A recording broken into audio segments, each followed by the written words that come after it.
গুমরা প্লান্টে পানীয় জল প্রকল্প নির্মাণে চূড়ান্ত অনিয়মের অভিযোগ। লিখিত অভিযোগ জানানো হয়েছে বিভাগীয় বাস্তুকারকে। বিভাগীয় তরফে ব্যবস্থা গ্রহণ করা না হলে ভোট বয়কটের ডাক ভুক্তভোগীদের। কাছাড় জেলার কালাইন ব্লকের অধীনস্থ কুশিয়ারকুল জিপির বৃহত্তর এলাকার মানুষ দীর্ঘদিন ধরে বিশুদ্ধ পানীয় জলের সমস্যায় ভুগছেন। পুকুর এবং নদী নালার অপরিশোধিত জলে জীবন কাটছে জনগণের। দীর্ঘদিনের গণদাবির ভিত্তিতে বিজেপি সরকারের আমলে গুমরা প্লান্টে পানীয় জল প্রকল্প নির্মাণের জন্য মোটা অঙ্কের টাকা বরাদ্দ হয়, কিন্তু দীর্ঘ বিলম্বে হলেও সরকার সদর্থক হলেও বিভাগীয় কর্তৃপক্ষের উদাসীনতার সুযোগে দুর্নীতিগ্রস্ত ঠিকাদার এলাকার মানুষের স্বপ্নের প্রকল্পের 12টা বাজিয়ে দিচ্ছে বলে অভিযোগ।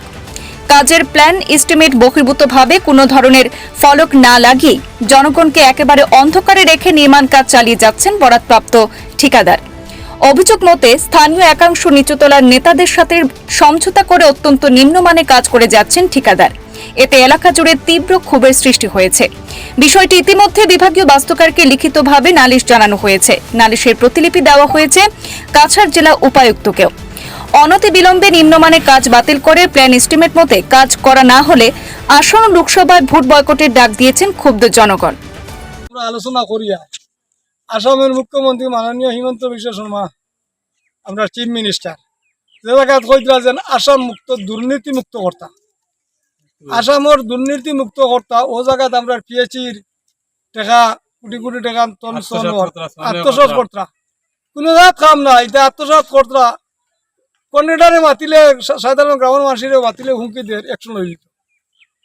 ইঞ্জিনিয়ারও হয় না, ওবা কাম ধরলে ওবা ডেলারি ভাঙ্গি যায়। আসামের মুখ্যমন্ত্রী চিফ মিনিস্টার আমরা মাননীয় হিমন্ত বিশ্ব শর্মা মহাশয় কইতরা যেন আসামের দুর্নীতি মুক্ত কর্তা, আসাম দুর্নীতি বেশি চলে। গতিকে আমরা আসামের মুখ্যমন্ত্রী হিমন্ত বিশ্ব শর্মা এবং পিএচই মন্ত্রী জয়ন্ত মল্ল বড়ার দৃষ্টি আকর্ষণ আমাদের একটা তদন্ত করার জন্য আমরা বিশেষ অনুরোধ জ্ঞাপন করি।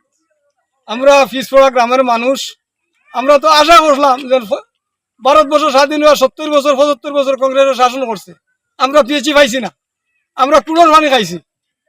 বিজেপি সরকার আমলে আমরা পাইছি যে জায়গা সুষ্ঠুভাবে হইলে তো আমরা মন গৌরব, আমরা তো আশা ভোট দিতাম।